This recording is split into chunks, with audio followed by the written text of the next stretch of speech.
여러분 반갑습니다. 반갑습니다, 여러분.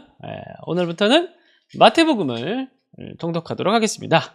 마태복음은 꽤 긴 그런 복음서입니다.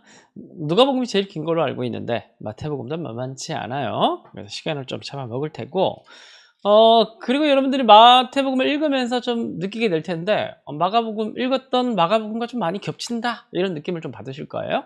자, 그것도 먼저 책에 들어가기 전에 먼저 정리를 좀 드릴게요. 마태복음의 특징은 5개 정도로 정리를 해볼 수가 있습니다. 첫 번째는 뭐냐면, 마태복음의 독자들은 유대인 그리스도인들입니다.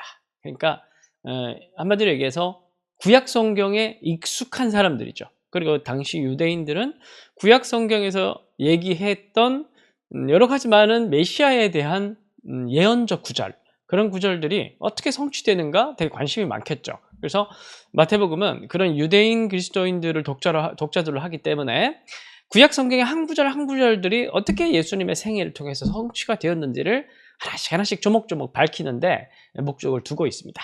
그래서 언약의 성취자로서의 예언된 메시아로서의 그 예수님을 강조하고 있는 책이 마태복음이다, 이제 그렇게 말씀을 드릴 수가 있겠습니다. 그래서 주석을 많이 달아요. 선지자 이사야를 통해서 하신 이 말씀을 성취하기 위함이다, 그런 식의. 그리고 이제 두 번째로 마가복음 얘기 아까 했죠. 우리 마가복음 미리 쭉 살펴봤는데 마가복음 16장까지 있고 마태복음 28장까지 있어요.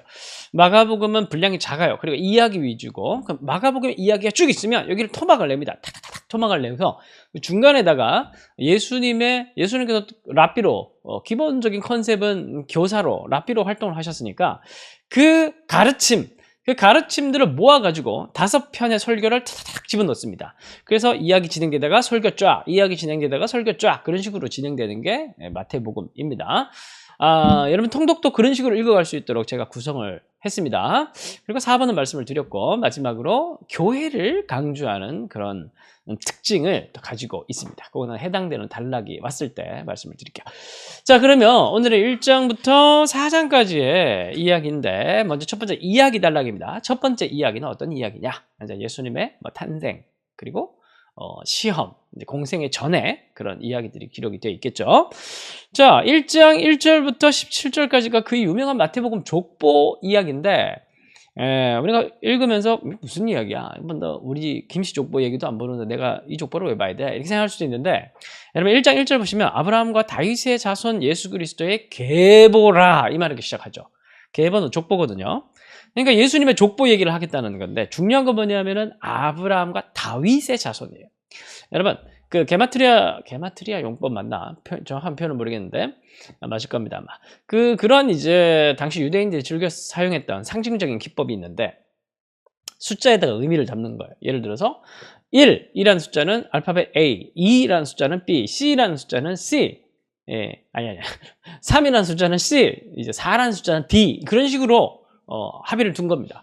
그래서 14대, 그러니까 1장 17절 가보면은 아브라함부터 다윗까지 14대, 다윗부터 바벨론 가기 전까지 14대, 이렇게 얘기를 하는데, 계산을 해보면 정말 딱 떨어지게 14대가 나오진 않아요. 그런데 14대, 14대, 14대 이렇게 얘기를 하거든요.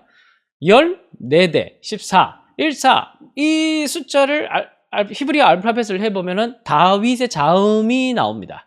결국 족보 이야기는 뭐냐 하면은, 한마디로 예수께서는 다윗의 자손으로 오셨다는 거예요. 다윗의 자손으로 오셨다는 건 뭐냐면, 하나님께서 다윗에게 약속하셨던 영원한 왕권에 대한 그 다윗 언약, 그것에 대한 신실하게 지키시는 그 하나님의 언약, 신실하신 성취의 결과로 예수께서 오셨다는 것이죠. 그리고 1장 18절에 보시면은 예수님은 약속으로 인해서 오셨고, 18절 보면은 성령으로 잉태된 것이 나타났으니, 성령으로 오셨고, 이 두 가지를 강조하고 있는 겁니다. 결국 이 두 가지는 뭐냐면 하나님의 신실하신 사역이죠. 이 세상을 버리지 아니하시고 망가지고 있는 세상, 이제 자기 백성들, 원래 이스라엘에게는 희망이 없는 그런 상태, 그럼에도 불구하고 하나님께서는 구속 역사를 포기하지 않고 이 신실하게 이 인류 구속을 위한 그 계획들을 포기하지 않고 언약을 따라서 예수님을 내려 보내주셨고, 성령으로 역사하셔서 예수님을 보내주셨다. 성령과 언약, 이 두 가지는 종말을 가리키는, 하나님의 신실하신 언약을 가리키는, 우리를 버리지 아니하시는 하나님을 강조하고 있는 표현이다, 이제 그렇게 볼 수가 있겠습니다. 자, 그래서 예수님께서는 그래서 이제 여러분 그 1장 23절을 보시면 보라 처녀가 잉태의 아들을 알 것이 그 이름을 임마누엘이라 하리라 하였으니 이를 번역한즉 하나님의 우리와 함께 계시다. 그래서 예수님을 임마누엘이라고 부르는데 그 임마누엘이라는 것은 성전의 의미를 가지고 있죠. 하나님 우리와 함께 하시다. 그래서 결국 우리를 포기하지 아니하신 하나님, 온 세상을 포기하지 아니하신 하나님을 예수님의 탄생 이야기를 통해서 강조하고 있는 것입니다.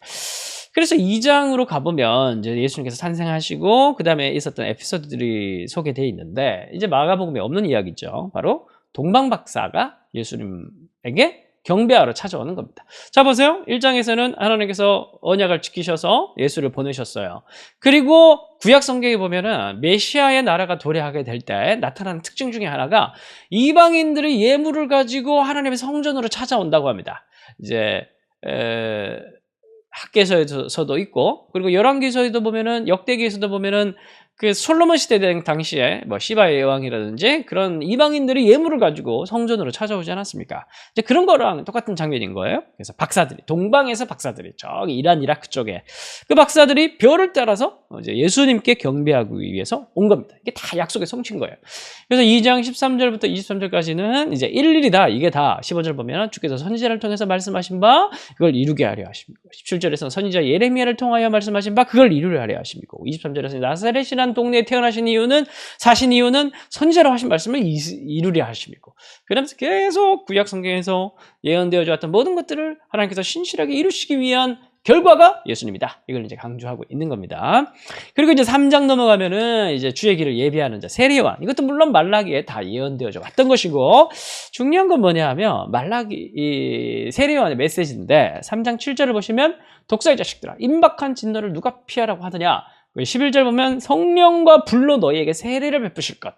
여기서 불이라는 것은 기본적으로 심판의 이미지입니다. 12절 가보면은 타작마당에 정해서 알곡은 곡간 쭉정이는 불에 태운다. 이것도 결국 심판의 메시지입니다. 결국 세례 요한의 메시지는 주로 뭐에 나오냐면은 이 도래하게 될 종말. 이 종말에 대한 예고는 구약 성경에 많이 되어 있었고 그리고 그 구약 성경에 예언했던 선지자들의 종말의 표징 중에 하나가 뭐냐면은 심판이에요. 악인들에 대한 심판. 그래서 결국 이 세례 요한은 구약 성경에 근거해서 메시아가 오게 될 도래했다. 지금 도래하고 있다. 이제 이걸 이제 막 강조하고 있는 거예요. 그리고 3장 13절에 보면 이때에 예수께서 이제 세례 요한을 통해서 이제 성령으로 세례를 받으신 그런 장면이 나오죠. 그러면서 이게 전부 다 세례 요한이 예고했던 그 나라, 그 종말의 날, 그 심판의 날, 그것이 예수를 통해서 지금 이루어지고 있다. 이렇게 얘기를 하고 있는 겁니다. 자, 그리고 이제 4장 가서는 이제 본격적으로 사역을 시작하기에 앞서서 이제 광야에서 40일 동안 금식하는 이야기가 나옵니다. 마가복음에서는 되게 짧게 한두 구절로 가름을 해버렸는데 4장에서는 꽤 길게 설명이 되어 있는데 예수께서 사탄의 세 가지의 시험을 받을 때 예수께서 전부 다 신명기의 말씀으로 이것을 다 물리치고 이겨내십니다. 이게 무슨 얘기냐면 예수님의 광야 40일의 이야기는 뭐냐면 40년 이스라엘 광야 이야기예요. 근데 이스라엘 백성들은 40년 광야에서 실패했죠. 근데 예수님은 성공하신 거예요. 뭘로 성공했냐면은 떡으로 살 것이 아니라 하나님의 말씀으로 물리치시고 말씀의 순종함으로 이 모든 이스라엘 실패를 이스라엘의 새로운 이스라엘의 대표로 오신 예수님께서 새 출애굽을 일으키실 새로운 모세와 같은 예수님께서 오셔서 인류의 구원을 일으키실 것인데 예수께서 먼저 이 모든 것들의 말씀의 순종함으로 승리하고 있는 모습을 보여주고 있는 게 4장의 모습입니다. 결국 어떻게 보면 예수님의 계속 정당성, 예언적 정당성, 말씀의 정당성, 그리고 예수님의 승리적 차원에서의 정당성, 하나님께 순종하는 메시아로서의 정당성, 이게 다 이제 그게 되고 있는 겁니다. 증거하고 있는 겁니다. 그리고 4장 12절부터 25절까지는 드디어 천국 복음이 시작되는, 마가복음과 겹치는 부분도 많이 있어요. 회개하라 하나님 나라가 가까이 왔다. 근데 여기서는 독자들이 유대인이니까 천국이란 말을 쓰죠. 그러면서 천국 복음을 전파하시는 시작하는 이야기가 오늘 4장 마지막에 나옵니다. 그래서 오늘 본문은 여러분 쭉 읽으면서 이 하나님께서 얼마나 세밀하게 디테일하게 준비하셔서 완벽하게 준비하셔가지고 예수님을 보내셨는데 즉흥적으로 보낸 게 아니라 오랜 시간 동안에 인류를 구원하시기 위해서, 우리를 구원하시기 위해서 다 준비하시고 보내셨다는 사실을 우리가 오늘도 보고 감격하고 감사할 수 있는 그런 통독의 시간이 되었으면 좋겠습니다. 자, 기도하고 마치겠습니다. 하나님, 마태복음을 시작했습니다. 이래서 4장 이야기를 통해서 정말 치밀하게 준비하셔서 우리에게 보내주신, 예수님 보내주신 신실하신 하나님의 사랑을, 그 신실하심을 우리가 또 볼 수 있었습니다. 감사하게 하시고 예수님 한 분만으로 만족하게 하시고, 오늘도 하나님의 그러한 하나님의 사랑을 찬양하고 예배하는 그런 귀한 하루가 되어질 수 있도록, 통독 시간 되어질 수 있도록 인도하여 주옵소서. 예수님의 이름으로 기도합니다. 아멘.